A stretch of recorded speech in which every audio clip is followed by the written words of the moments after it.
कोणाचा पती गेला तर कोणाचा बाप गेला, जे 20 जण शहीद झाले, कोणाचा भाऊ गेला तर कोणाचा पती गेला, कोणाचा मुलगा गेला तर कोणाचा पती गेला. पण आजही त्या घरचा पोरगा शहीद झाला, त्यांच्या घरी जाऊन बघा.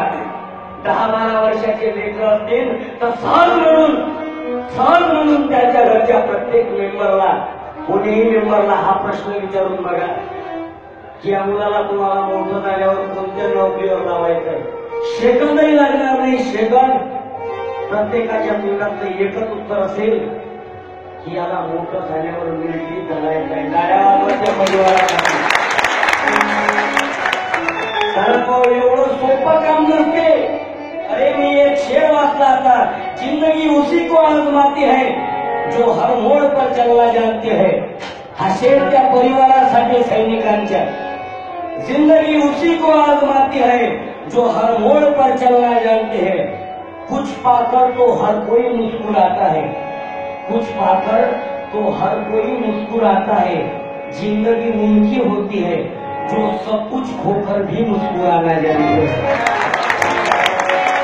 म्हणून प्रार्थना आहे तुम्हाला.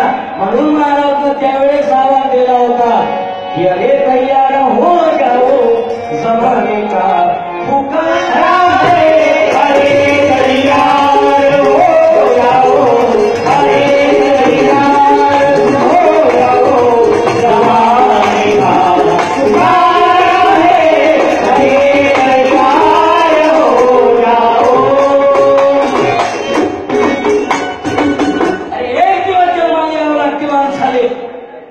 माणसाचा जन्म तुकोजी महाराज सांगतात, कवड्यांची लक्ष्य एवढी जन्म भेटल्यावर माणसाचा जन्म भेटते.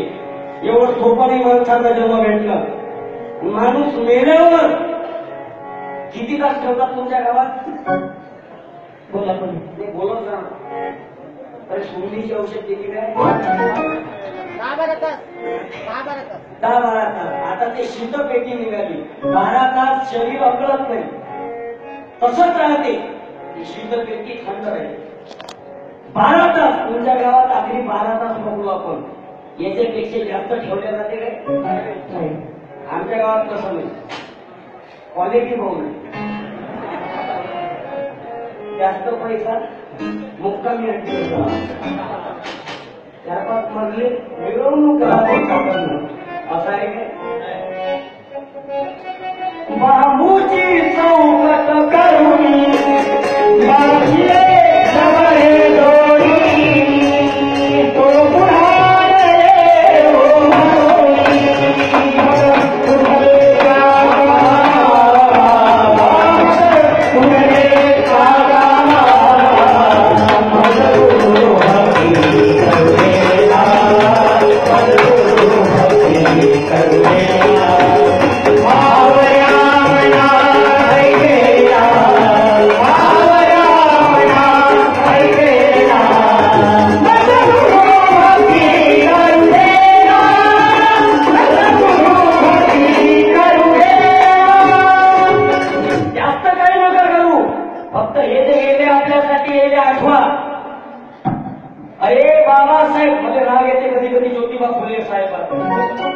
ज्योतिबा फुलेचा राग येते. मला राग येते भगतसिंगाचा, राग येते संभाजी महाराजचा, राग येते शिवाजी महाराजचा, राग येते बाबासाहेब आंबेडकरांचा. तुम्ही म्हणता काय मूर्खासारखा बोलून त्याला एवढा मार खाशील की जिथे फुटून जाशील. विश्लेषण देतो का म्हटलं मी एका वाक्यात. मला राग येते सगळ्यांना. 12 लाख रुपये उत्पन्न होतं वार्षिक ज्योतिबा फुलेंच्या घरचं. 12 लाख रुपये वार्षिक उत्पन्न ज्योतिबा फुलेंच्या घरचं होतं. पण आपल्यासाठी स्वतःचं घरदार सोडणारे ज्योतिबा फुले. उजव्या हातावरून लक्ष्मण गेला, पण डाव्या हाताने लिहिणारे ज्योतिबा फुले. एवढंच काय, संतान नाही झालं, लग्न नाही केलं दुसरं, दत्तक पुत्र घेणारे ज्योतिबा फुले. एवढंच नव्हे, तुमच्या आमच्यासाठी त्या दत्तक पुत्राला डॉक्टर करणारे ज्योतिबा फुले. इथपर्यंतचा इतिहास सगळ्यांना माहिती आहे. याच्या कोणता इतिहास मी सांगतो, ऐकून घेता. मी का म्हटलं मला राग येते? सगळ्यात महत्वाचा प्रश्न, का म्हटलं मी मला राग येते? इथपर्यंतचा इतिहास सगळ्यांना माहिती आहे की मुलगा दत्तक घेतला, त्याला डॉक्टर केले. याच्या पुढचा इतिहास गेला ऐकून. डॉक्टर यशवंत ज्यावेळेस पुण्यात प्लेगची साथ आली, एवढे पेशंट वाढले की स्ट्रेचर कमी पडले. डॉक्टर यशवंत आणि त्यांची पत्नी म्हणजे ज्योतिबा फुलेंचे पुत्र आणि त्यांची सोन स्वतःच्या हातावर पेशंटने दवाखान्यात गेलो उठून. स्वतःच्या हातावर पैसे कमवायच्या कधीच मागं नाही लागले.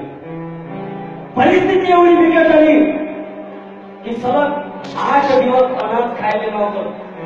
डॉक्टर यशवंत आणि 12 लाख रुपये ज्यांच्या वडिलांचं वार्षिक उत्पन्न होतं, त्याच्या पोराने 8 दिवस अनाज नाही भेटला खायला. डॉक्टर यशवंत आणि त्यांची पत्नी उपाशी राहिली दोघे जण. शेवटी ज्योतिबा फुलेंनी जमा केलेली पुस्तकं रत्तीच्या भावात विकायला दिली. डॉक्टर यशवंत यांनी विचार करा, पण पती उपायशिवाय हे बघून पत्नीच्या पोटात तरी कसा घास उतरणार. अनाज नाही भेटलं, पोटाले तब्येत खानावर गेली. ज्योतिबा फुलेंची सून आणि डॉक्टर यशवंत यांची पत्नी पुऱ्या भारतावर द्यायचे उपकार. त्यांची सून घरात मरण पावली. मेल्या ज्योतिबा फुलेंच्या सून घरात मरण पावल्या, मृत्युमुखी पडल्या. आपल्या गावातली पद्धत आहे, पुऱ्या भारतातली कोणत्याही गावाचा कोणीही समाजाचा जर माणूस मेला तर आपल्या घरातली बाई त्याच्या मुलापर्यंत जाते. बरोबर आहे की चुकलं? आपल्या घरातली स्त्री त्याच्या चेहऱ्यापर्यंत जाते, तो कुठेही समाजात जातो. ज्योतिबा फुलेची सून 6 दिवस तिची बॉडी घरात पडलेली राहिली. ज्योतिबा फुलेंच्या सुनीचा मृतदेह 6 दिवस घरात पडलेला राहिला, कोणीच नाही गेलं. 12 लाख रुपये वार्षिक उत्पन्न होतं. का म्हटलं मी मला राग येते. 6 दिवस पडलेली राहिली घरात, कोणीच नाही गेलं. शेवटी शेजाऱ्यांनी कंप्लेंट केली पुणे महानगरपालिकेकडे की कसला तरी घाण वास येतोय. कचऱ्याची गाडी गेली पुणे महानगरपालिकेची कचऱ्याची गाडी, आणि कचऱ्याच्या गाडीत ज्योतिबा फुलेंच्या सुनीला टाकून दिलं मृतदेह. पुऱ्या भारतावर तिचे उपकार, तिच्या सुनीचा मृतदेह कचऱ्याच्या गाडीत टाकून दिला. म्हणून मी म्हटलं की तुम्ही का केला आमच्यासाठी एवढं. म्हणून म्हटलं की एकाच वाक्यात की मला राग येते तुमचा. कोणासाठी करावं. एवढे बेमान झालो आम्ही, एवढे बेमान झालो तरी राष्ट्रसंत तुकडोजी महाराजवर आपण तुमच्याबद्दल शंका नाही नव्हता, पण आपण थोडे थंड झालो. रक्त पेढ घ्यायला टाईम नव्हती. म्हणून प्रार्थना आहे, वाङ्मय वाचा, साहित्य वाचा, झालेला अत्याचार वाचा, अन्याय वाचा आणि थंड बसू नका. आठवा भगतसिंग तरुणांनी, आठवा तरुणांनी भगतसिंग. फाशीची शिक्षा 10 मिनिट राहिली, 10 मिनिट, शेवटले 1.5 मिनिट घेऊन राहिलो फक्त. फाशीची शिक्षा 10 मिनिट राहिली आणि जेलर गेला भगतसिंगाकडे. जेलर आणि भगतसिंगाने सांगून राहिला, पुस्तक वाचून राहिले होते भगतसिंग. चल भगतसिंग, तेरे फांसी का समय नजदीक आ गया, चल थोड़ी देर में तुझे लटका दिया जाएगा, मार दिया जाएगा, यहीं पे मरेगा तू. जेलर भगतसिंगाला सांगून राहिला. पुस्तक वाचण्यात मग्न होती भगतसिंग. पुस्तक वाचता वाचता लक्ष नाही राहिलं. जेलर आवाज दिला, भगतसिंग सुनता है, कुछ कह रहा हूं तुझसे. क्या कहा था? कितना टाइम बचा है मेरे पास? भगतसिंग विचारता, कितना टाइम बचा है मेरे पास? 10 मिनट बचे हैं. और कोई अपनी ख्वाहिश, मां से मिलना चाहता है, बाप से मिलना चाहता है, भाई से मिलना चाहता है या बीवी से मिलना चाहता है? ख्वाहिश ही पूरी करना चाहते हो तो ये ख्वाहिश है. कितना टाइम बचा है मेरे पास? 10 मिनट बचे हैं. 5 मिनट ज्यादा मिलेंगे. 10 मिनट में भी मरेगा और 15 मिनट में भी मरेगा. 5 मिनट ज्यादा जी के करेगा क्या? कुछ नहीं साहब, किताब पढ़ रहा था, कुछ पन्ने बचे हैं. 15 मिनट में पन्ने पूरे हो जाएंगे. बस उसने किताब पढ़ लो, फिर भले ही फांसी पे लटका दीजिए. हे हमारे भगतसिंग पुस्तक वाचून पूर्ण झालं आणि फासाच्या तत्त्याच्या समोर उभे राहिले. जल्लादाचे हात धरधर कापायला लागले, डोळ्यातून पाणी यायला लागलं आणि नकळत जल्लाद बोलला, यही वो हाथ है भगतसिंग, न जाने कितनों को फांसी पे लटकाया है इन्हीं आंखों ने. लेकिन मां कसम, यह हाथ जिंदगी में कभी नहीं कांपे. न जाने किस मां का दूध पिया है तूने और न जाने किस बात का खून है तेरी रगों में।